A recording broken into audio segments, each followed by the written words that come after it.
Week 1 has come to a close, and we are here to recap everything that went on. We're going to start off with Georgia versus Virginia. First play of the season, it's going to be a screen pass to Joey Mazzola. Gets about 5 yards, and the first touchdown of the season is going to go to Josh Hoyt. Here we are in Game 1, and Jack Gish is going to run it in for a touchdown. Georgia will take a 2-1 lead, and Virginia will answer back. They get the win in the first game of the season. And it was all Virginia in this one. Day Hayes picks him off. He's going to take it all the way back to the house. They take a 2-1 lead in Game 2. And that was not going to be it for him today. We saw a lot of him. The very next play, Gish is back in the pocket for Georgia. He's looking midfield, and it's going to be intercepted by Day Hayes again. He is going to take it all the way back, and they will take Game 2 as well. And finally, in Game 4, Day Hayes once again gets the game-winning touchdown. Let's see what he has to say about his performance. Series MVP Day, 3 interceptions and the game-winning touchdown at the end. How are you feeling after that performance? I'm exhausted, my boy. Virginia comes away with the series sweep, a great defensive showcase by them, and the defense would show again here in Baltimore versus Montreal. Hunter Honshed, I think that's how you say it, taking one all the way back to the house to give them the Game 1 win. And in Game 2 here, Greg Fonte picks off Daniel Calkins. He's taking it all the way back to the house. And look at that juke, ladies and gentlemen. That was just ugly. They take a 2-1 lead in Game 2. And here is Greg Fonte again, back-to-back plays. He takes 2 interceptions to the house, and they win their first 2 games. Game 3 here, the defense is coming back to play once again. There's a safety. And here we are in Game 4. Let's see if they can make it a closer one here, and it's not looking like it. Matt Blair taking it back to the house.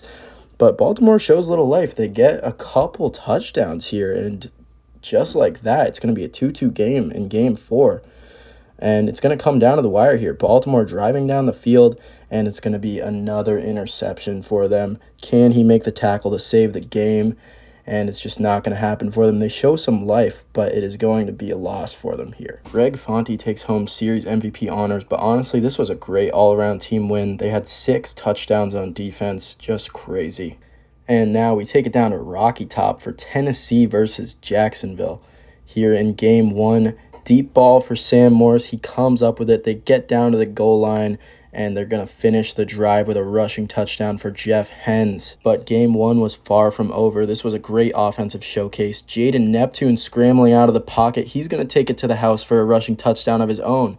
And Tennessee goes with a little read option there, and the team owner, Sam Morris, is going to take it to the house to give them the lead. Now we cut to Game 2 here. Tennessee up 1-0. Jacksonville is going to punt. Morris runs all the way back to return it.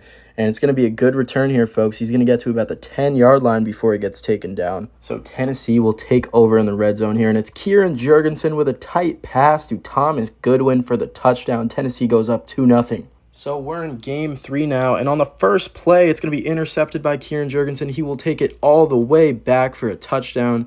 And they seal it with a 3-0 win by another rushing touchdown for Morse. Looks like Tennessee is going to win this one again as they're driving down the field, but no, it's intercepted by the Jammers. Their defense finally shows some life. It's going to get taken all the way back to the house, and they will have the lead. But Tennessee is down but not out. They answer right back, a strip sack, fumble return, touchdown, and we have a 2-2 game.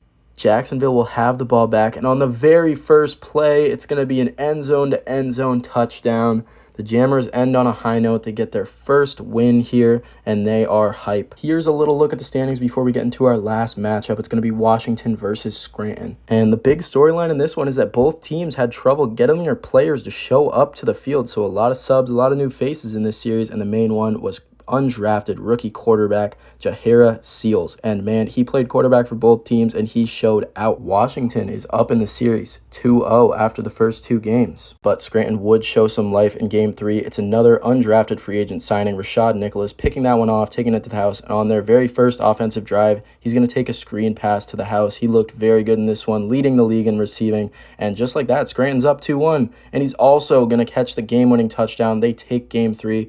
Here in Game 4, he's going to score again.